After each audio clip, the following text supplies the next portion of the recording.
Olá, tudo bem? Como que você tá? No vídeo de hoje eu vou falar sobre um tema que apareceu várias vezes numa caixinha de sugestão que eu abri esses dias. Esse tema era uma coisa muito recorrente na minha vida que me atrapalhava bastante. E depois de um treinamento que eu fiz e aprendi uma metodologia, eu consegui resolver esse problema. Eu vou falar sobre a procrastinação. E a procrastinação nada mais é que você adiar uma tarefa de uma forma momentânea ou até indefinida, que aí sim pode ser um problema. Só que antes de falar de procrastinação, a gente precisa entender que o adiamento de uma atividade é uma coisa comum, que pode acontecer com qualquer pessoa. Só que a gente precisa ver se é realmente um adiamento ou se é uma procrastinação. E a principal diferença entre o adiamento e a procrastinação é o motivo que acontece essa prorrogação da atividade. Eu vou dar alguns exemplos para mostrar melhor. Imagina a situação, você está em casa depois do almoço lavando a louça e estoura a torneira e começa a jogar água em você. Você não vai conseguir terminar de lavar a louça. Você vai precisar arrumar esse cano antes de terminar de lavar a louça. Ou até vai ter que sair para comprar os insumos para fazer a troca e tudo mais. Então, esse adiamento tem um motivo maior, que é estourou o cano. Então, você não está deixando de lavar a louça porque você quer, é por uma força maior. Nesse caso, é um adiamento. Ou então, você é uma pessoa organizada e tem uma agenda com uma lista de atividades que você ia realizar no dia. E uma delas era, por exemplo, ir ao banco. E geralmente no banco não sai exatamente igual você previu. Às vezes você esquece do dia e vai no dia 5, no dia 15 e o banco está cheio. E demora muito mais do que você tinha previsto.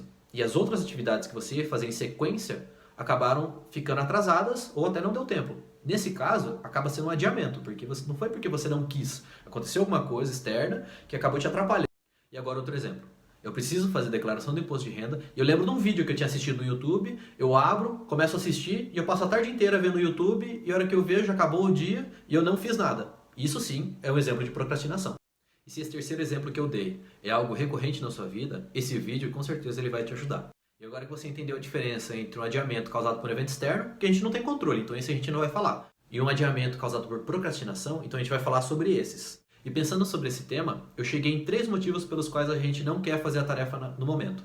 O primeiro é eu não quero fazer porque eu acho a tarefa muito difícil. Outro é eu não quero fazer porque eu acho a tarefa muito fácil. E o outro eu não quero fazer a tarefa porque eu não sei fazer essa tarefa. Agora que eu já falei o que é a procrastinação e quais os motivos que provavelmente levam a gente a não querer fazer as atividades, vou falar um pouquinho sobre qual metodologia que eu utilizei que me ajudou a resolver esse problema. Eu trabalho com desenvolvimento de software desde 2008 e sou formado em ciência de computação desde 2011. E já conheci várias metodologias, tanto de desenvolvimento de software quanto em outros de processos ágeis e tudo mais. E nenhuma delas me ajudou a resolver problemas tão bem igual o GTD. O GTD significa Getting Things Done, ou fazer acontecer. Ele é uma metodologia que foi criada pelo David Allen e ele descreve ela no seu livro A Arte de Fazer Acontecer. E eu utilizo ela tanto na vida profissional quanto na vida pessoal. Ela é dividida em 5 etapas, mas eu utilizo 4 delas apenas. A primeira etapa é coletar essas atividades. Você vai fazer uma lista com todas as atividades que você tem que fazer ou você deveria ter feito e vem prorrogando ao longo do tempo. E você vai colocar essas atividades num lugar chamado caixa de entrada. Essa caixa de entrada ela pode ser um caderno, pode ser uma agenda, pode ser um aplicativo. O aplicativo ele pode ser o Trello, pode ser o To-Do List e pode ser qualquer outro que faça uma listagem em sequência de atividades. Só que nesse momento você não vai priorizar, você só vai listar e colocar elas uma embaixo da outra. Como atividade também, você tem que colocar, por exemplo, aquelas abas do Chrome que você abre e você vai deixando uma aberta do lado da outra, que fica semanas, dias ali e você nem olha. Isso também é uma atividade. O segundo passo é processar essas atividades. Processar é olhar cada uma dessas atividades que você colocou nessa lista e classificar de 2 formas. Não fazer nada, tomar uma ação. No não fazer nada, ele classifica de 3 formas. Descartar, criar uma outra lista ou então guardar como referência. O descartar é quando você vai pegar aquela atividade e vai jogar fora, que você realmente não vai fazer nada. Lembra aquelas abas do Chrome que eu falei? Então, aqui você vai pegar e jogar fora. Vai olhar, com certeza você não vai olhar. Se já passou mais de 2 dias e você não olhou, com certeza pode jogar fora. Criar uma outra lista, para quem é procrastinador, eu acho bem perigoso, porque ele fala de atividades que vai fazer no futuro e tudo mais. Se você realmente não vai fazer agora, joga fora. E a terceira é a referência. Esse aqui eu realmente faço, que é uma lista de livros para você ler ou um filme para assistir. Esse aqui eu até que guardo. Mas tem que tomar cuidado para não fazer uma lista gigantesca de coisas que você realmente não vai olhar. Se você acha que não vai olhar, joga fora. Agora sobre a classificação que você colocou como tomar uma ação. E na parte de tomar uma ação, ele também subdivide em três. A primeira é você pega a tarefa e vê se ela demora menos de 2 minutos. Se demorar menos de 2 minutos, você executa na hora. Depois que você já acabou com todas essas atividades, você vai olhar e vai ver qual tarefa você pode delegar, ou seja, não é você que vai fazer. Como, por exemplo, você pode delegar uma pessoa ir no mercado para você, utilizando um aplicativo ou até, por exemplo, o site do Mufato. Você pode fazer compras online e eles te entregam sem cobrar nada. E com as tarefas que sobraram, você vai pegar e vai agendar quando que você vai executar elas. Vai colocar numa agenda com data e hora quando você vai fazer. Se essa tarefa que sobrou ela é muito grande, aí a gente vai para um outro passo. Depois que você já processou todas as suas atividades, ele fala para você organizar entre vida pessoal, vida profissional e viagens. Eu não faço isso porque, para mim, a vida pessoal e vida profissional são duas coisas que estão juntas. Então você tem que saber se organizar de forma que tudo funcione corretamente. E o quarto passo é revisitar essa lista. Então ela tem que estar sempre visível para você, porque toda atividade nova que chega, você vai fazer todo o processo de novo. Você vai processar, se for menos de 2 minutos você vai executar, se for algo que você precisa não fazer nada, você vai jogar fora, você vai colocar na lista de referências, você vai agendar para fazer ou vai precisar dividir essa tarefa. E o último passo é a execução. Tá, e a teoria parece ser muito bonita, né? Funciona tudo, papel, tudo funciona. Agora eu vou explicar como que você aplica no seu dia a dia para realmente conseguir resolver o problema da procrastinação. Lembra que eu te falei que tinham 3 motivos pelos quais a gente não faz uma tarefa? Porque ela é muito fácil, porque ela é muito difícil ou porque eu não sei fazer ela? O GTD já te ajuda de cara nessa que é muito fácil. A primeira ação que você faz é se a tarefa ela demora menos de 2 minutos. Como que você aplica isso no dia a dia? Vamos pegar o exemplo do e-mail, a caixa de e-mail. Você já viu pessoas que têm, 3.000, 4.000 e-mails não lidos na caixa de entrada? Por que que isso acontece? Porque o e-mail chega, ela olha e fala, depois eu faço. Aí chega outro e-mail, depois eu faço. Arquiviu, passou uma semana e ela não consegue mais resolver isso. Se você está nesse ponto agora, com 3.000, 4.000, 10.000 e-mails não lidos na caixa de entrada e não precisou deles até agora, você tem 2 opções. O primeiro é apagar tudo, manda para a lixeira, esquece e começa a partir de hoje aplicando as técnicas da GTD. Ou então você separa um bom tempo para classificar esses e-mails e dar um fim para eles. Ou então joga fora mesmo. Agora a gente vai partir do pressuposto que você já limpou sua caixa de entrada, tá bom? Você vai fazer o seguinte, toda vez que chegar um e-mail, você vai abrir esse e-mail. Você vai olhar o conteúdo desse e-mail e vai ver se é alguma coisa que você consegue responder em menos de 2 minutos, você responde e segue a vida. Se é alguma coisa que você precisa resolver e demora muito mais de 2 minutos, você vai agendar quando você vai resolver isso. Já colocar uma data e separar para uma pasta que é agendado. Se ele for um spam, você já cria uma regra para mandar direto para a lixeira. Se ele é um spam e acabou caindo ainda na sua caixa de entrada, já cria uma regra para mandar direto para a lixeira ou uma newsletter, alguma coisa que você lê de verdade, você cria uma regra para mandar uma pasta específica para você ler depois. Se você não vai ler, já manda direto para o lixo eletrônico.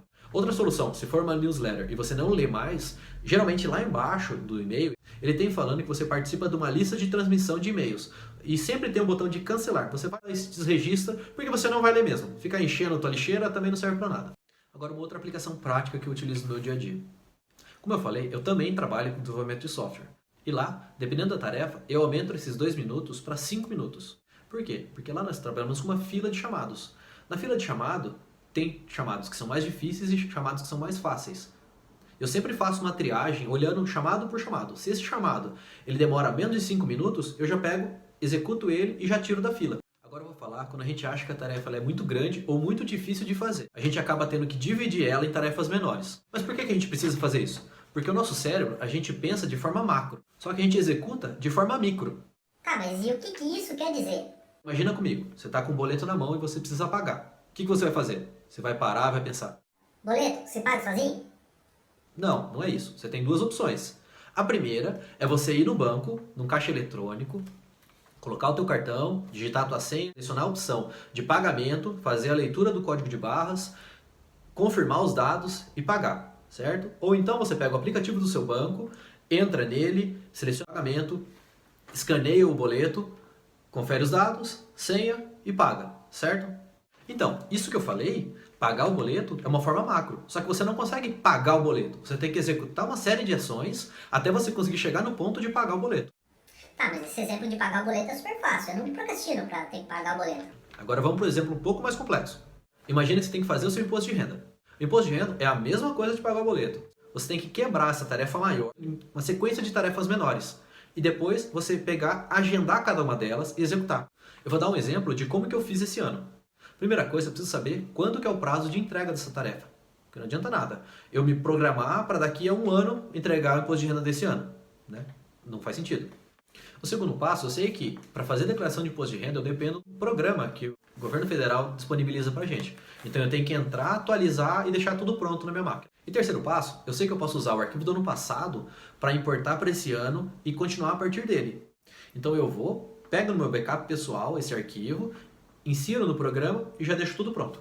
Depois eu sei que eu preciso do meu informe de rendimentos que eu pego com a minha fonte pagadora. Eu também sei que dentro da declaração tem vários subitens. Eu posso colocar cada uma deles como uma tarefa para eu realizar. Eu também sei que eu preciso ter uma tarefa de revisão para ter certeza que todos os dados estão corretos. E eu também sei que eu preciso de uma tarefa de envio dos dados e também de pegar esse arquivo que foi gerado e salvar no lugar para eu poder usar ano que vem. Você viu que eu dividi essa tarefa em vários passos. Cada passo desse eu poderia ter realizado num único dia ou em vários dias diferentes.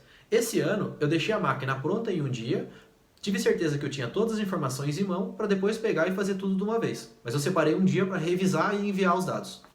Tá, mas esse exemplo de imposto de renda para mim não serve, porque eu ainda não faço imposto de renda. Tá bom, então. Eu vou dar outro exemplo, então. Agora imagina um livro como se fosse uma tarefa grande. Você não consegue ler o livro inteiro de uma vez. Você tem que ler página por página. Você pode separar cada página desse livro como uma tarefa e agendar para você um dia e uma hora para você ler uma página. Depois que você começar a completar cada página, você pode aumentar para 2 páginas, 3 páginas essa tarefa. Tem um grupo de elite da Marinha dos Estados Unidos super famoso, que são os SEALs, que ele tem uma pergunta que exemplifica muito bem. Eles falam: como é que você come um elefante? A resposta é simples. Você divide ele em pedaços pequenos que você consegue comer e digerir. E a mesma coisa, você pega uma tarefa gigantesca e divide em subtarefas. E agora a gente vai para o último motivo, que é quando eu não quero fazer uma tarefa porque eu não sei como eu faço essa tarefa. E o principal problema desse grupo é que falta uma ou mais habilidades. Para resolver isso, provavelmente você vai ter que fazer algum curso ou alguma coisa desse tipo. Como por exemplo, imagina que eu quero aprender a fazer bolo para vender. Só que eu não sei nem fazer bolo e nem sei vender. Então, nesse caso, eu tenho que dividir essa tarefa em 2. Primeiro, aprender a fazer o bolo e segundo, é aprender a vender. E essas tarefas eu posso aprender em paralelo, não precisa ser aprendi uma e aprendi outra. Eu posso ir aprendendo uma junto com a outra. E ainda nesse exemplo, eu posso aprender a fazer o bolo com tutorial no YouTube, eu posso comprar um livro de receita, eu posso fazer um curso de culinária. E se é esse o motivo pelo qual você não age, e você não sabe como fazer a atividade, você tem que aprender e já praticar. Porque principalmente quem sofre de procrastinação, ele vai querer aprender tudo e nunca vai achar que vai estar pronto para começar a fazer. Então você tem que aprender e fazer. Por exemplo, do bolo, você tem que começar a ler, aprender a fazer uma massa básica e já colocar em prática. Tentar fazer um bolo, tentar fazer alguma coisa para ver se você realmente aprendeu. E esse processo como um todo ele é um processo vivo. Se você for utilizar os 4 ou 5 passos, você já vai coletando, conforme vai entrando mais dados, já vai colocando na sua caixa de entrada, já vai processando, vendo se você vai precisar fazer alguma ação ou não. Se for precisar fazer uma ação, vê se demora 2 minutos. Se demorar, já executa. Se não, agenda ou divide a tarefa em menores tarefas e coloca de volta na caixa de entrada para depois processar. Não se esquece, se você for trabalhar organizando, separando entre vida pessoal e vida profissional, trabalha com 2 listas. Eu prefiro trabalhar com uma lista só, igual eu já falei. Revisitar é super importante porque novas tarefas vão acontecendo, vão aparecendo. Então você tem que ver como que está o processo delas, se você vai fazer, não vai fazer, se vai resolver descartar e fazer, né? O principal é fazer. Você só consegue resolver esse problema se você fizer. E o vídeo vai ficando por aqui. Agradeço muito a sua atenção. E gostaria que você deixasse nos comentários como esse vídeo te ajudou a melhorar a sua procrastinação. Ok? Valeu!